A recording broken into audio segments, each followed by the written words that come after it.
The reason why I chose to wear number eight is because I was number eight at Swansea, and obviously grew up watching Gerrard my whole life, and he was always number eight. So I kind of wanted to. I don't know. I've just always been number eight growing up, and I even tried to buy a house back in London because it was number eight, and yeah, it's just a number that's always stuck with me. Obviously, you got to play with Gerrard in the end at Liverpool as well. That must have been pretty special, considering how much you clearly do look up to him.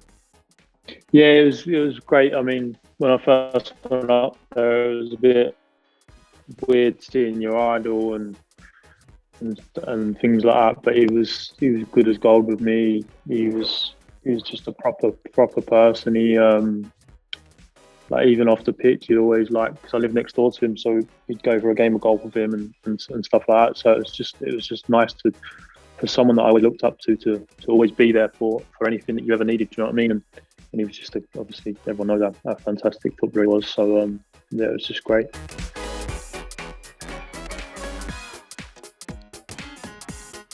Ooh.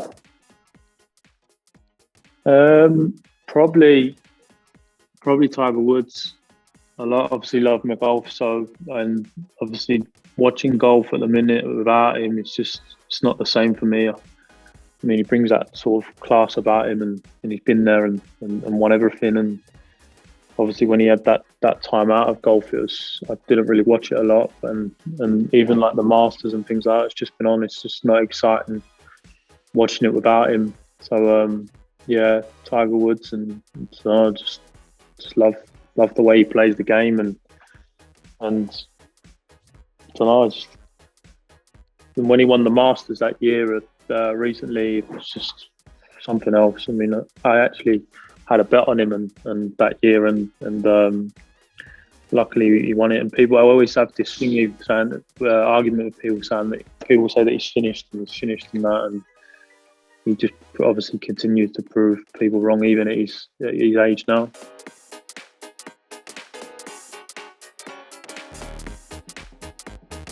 Cheers, Davey.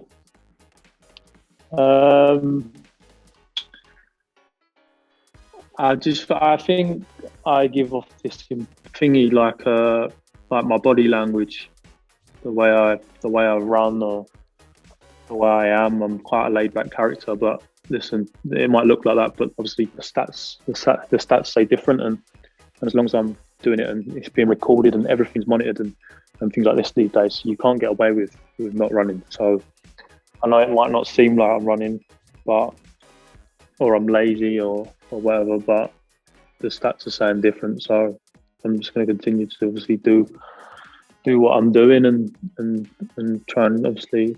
I mean, if I'm going to be honest, I'd take not running at all and win the game comfortably and keep the ball and play possession football. But obviously, like I said, you can't get away with anything these days. You need to roll your sleeves up, run, and I feel that's what the stats say I'm doing. So as long as the stats are saying I'm doing it, then the proof's there in writing. So maybe you can be quiet.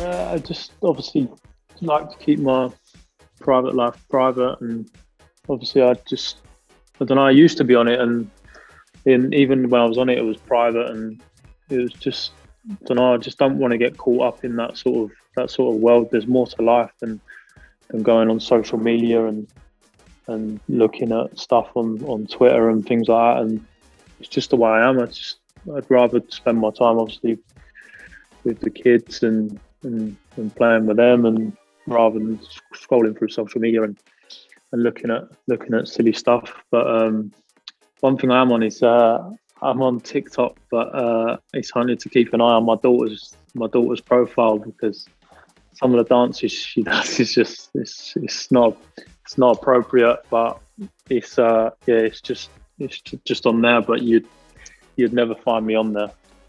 I was going to say there's no videos of you doing any dancing or anything like that. No. I keep myself well out of that sort of thing, and I can't dance, so I'm the stiffest man in the world. So yeah.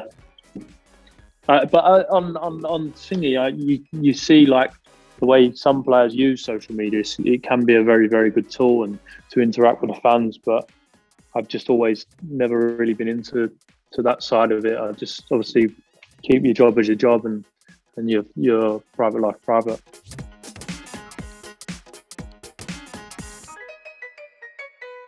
Probably with Newcastle is probably obviously that year we had in the Championship.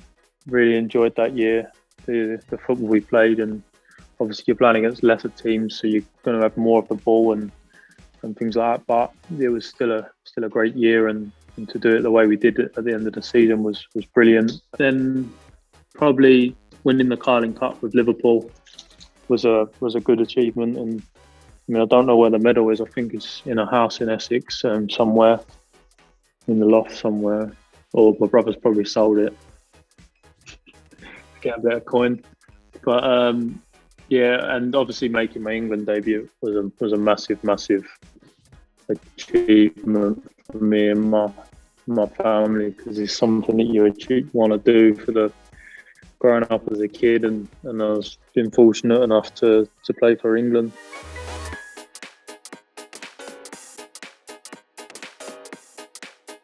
No, that ship has sailed. I thought if I was going to have a chance, then it would have been that year, the first season back in the Premiership, when I think it was the World Cup, towards the back end of the season, the last 4 or 5 months. I was probably in the form of my footballing career in terms of what I was doing on the pitch, and there was a lot of hype around me going to the World Cup, but it never materialised. And I thought to myself, if I'm not going to get in at that age, then the way I'm playing at that time, then it's never going to happen. So sort of just use the time in the international breaks now to recover from obviously the training and the games we have at Newcastle, and then crack on and get ready for Newcastle. But yeah, that ship's sailed. I mean, I don't even watch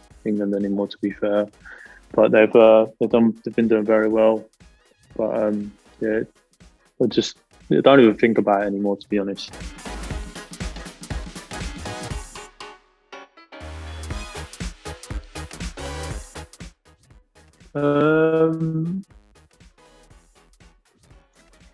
Probably. I mean, everyone's quite basic, to be fair, in their gear. It's like tracksuits every day and stuff like that. But if I was going to pick one, it'd probably be Maxi. I mean, he's got some clobber, and everything's designer. Like, everything's Louis Vuitton, Gucci, whatever. And to be fair, he does look the part. But some of the stuff I probably wouldn't wear. But nice. I'd give it to Maxi.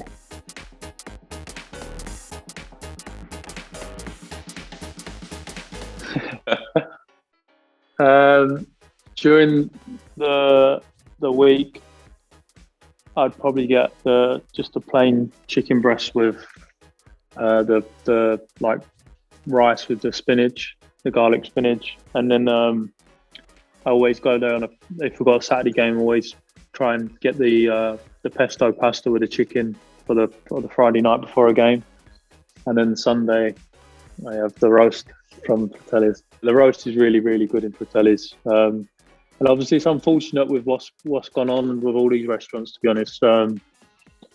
Obviously not getting business and things like that, and it's nice to see them start to open up again. And I mean, we've probably kept them in business during lockdown, but nice. It's good to see all these local restaurants and the community starting to open back up, which I think they should now.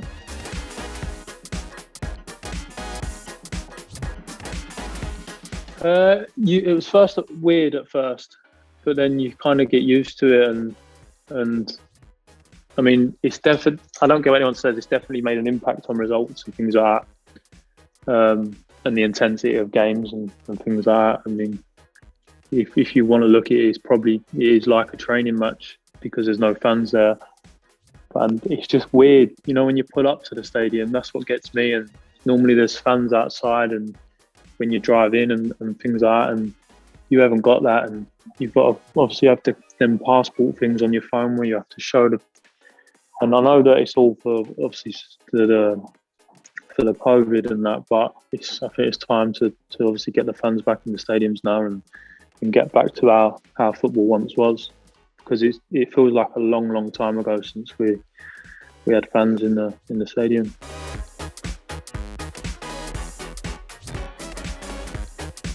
Just to keep getting my games and keep playing, and obviously not getting any younger. Obviously turned 29 not so long ago, and hopefully just get the club. Obviously we've had a bit of a bad season this year, and we need to obviously secure the status of the Premier League next season, and then hopefully really kick on next year and try and establish this club as a top 10 team. Do you feel like that's where it should be? Is that where the club belongs? Yeah, the club's massive. You don't realise how big this club is, even when you go on holiday and it's everywhere. I went to Florida a few years back, and everywhere I went in any park, there was someone with a Newcastle top on, and I only ever experienced that when I was at Liverpool, because obviously Liverpool's a massive club as well. But it's definitely it's got the potential, and I say potential. It was there not long ago, and it's just about getting that club back to where it should be, and for as long as I'm here, then that's what obviously strive to do.